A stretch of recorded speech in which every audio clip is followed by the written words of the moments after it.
Are you prepared to offer Vladimir Putin access to rare minerals to incentivize him to end the war?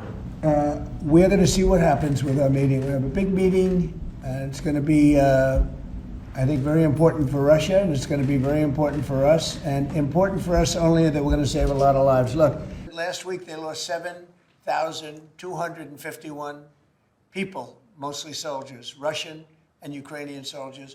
We have a meeting with President Putin tomorrow. I think it's going to be a good meeting, but the more important meeting will be the second meeting that we're having. We're going to have a meeting with President Putin, President Zelensky, myself, and maybe we'll bring some of the European leaders along, maybe not. I don't know that it's going to be very important. We're going to see what happens. And I think President Putin will make peace. I think President Zelensky will make peace. We'll see if they can get along. And if they can, it'll be great. You know, I've solved 6 wars in the last 6 months, a little more than 6 months now, and I'm very proud of it. I thought the easiest one would be this one. It's actually the most difficult one. Mr. President, on PC crime. Go ahead, please. Mr. President, thank you. Do you think this summit and the incentives for peace you were putting on the table could end up rewarding Putin for his invasion of Ukraine? And what kind of signal do you think that could potentially send to other aggressors? No, I don't think it's a reward. I think that what we have is a situation that should never have started, should have never started. It didn't start under me, and for 4 years it wasn't even discussed. And I could see it was going to happen after I left. I could see what was happening. Everything that we did was wrong. Everything that was done was wrong. Everybody's to blame. Putin's to blame. They're all to blame. This is a war that would have never happened. Mr. President, does Putin have a strong hand tomorrow?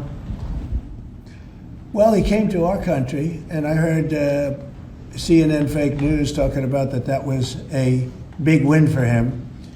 Normally, he would say the opposite, but they said, oh, it's a big win that he came here. Normally, he would say the opposite, he came here. I think that President Putin would like to see a deal. I think if I weren't president, he would take over all of Ukraine. It's a war that should have never happened. If I weren't president, in my opinion, he would much rather take over all of Ukraine. But I am president, and he's not going to mess around with me. On Russia, Mr. President, would you support or agree to reducing NATO troops in Europe, in countries like Poland, in order to get Russia to agree to a peace deal? That hasn't been put before me, and I'll think about that for later, but it has not been put before me. Go ahead. Is anything less than an unconditional and immediate ceasefire a victory for the U.S.? Tomorrow? Yes. Well, tomorrow we'll see. I say, I don't know where that comes from. It's sort of not a good question. I would say that tomorrow all I want to do is set the table for the next meeting, which should happen shortly. I'd like to see it happen very quickly, very shortly after this meeting. I'd like to see it actually happen maybe in Alaska, where we just stay because it's so much easier.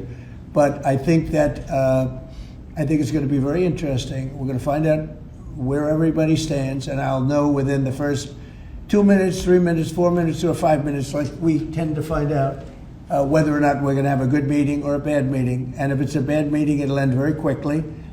And if it's a good meeting, we're going to end up getting peace in the pretty near future, okay? How about one more? Mr. President, do you plan to grieve Putin?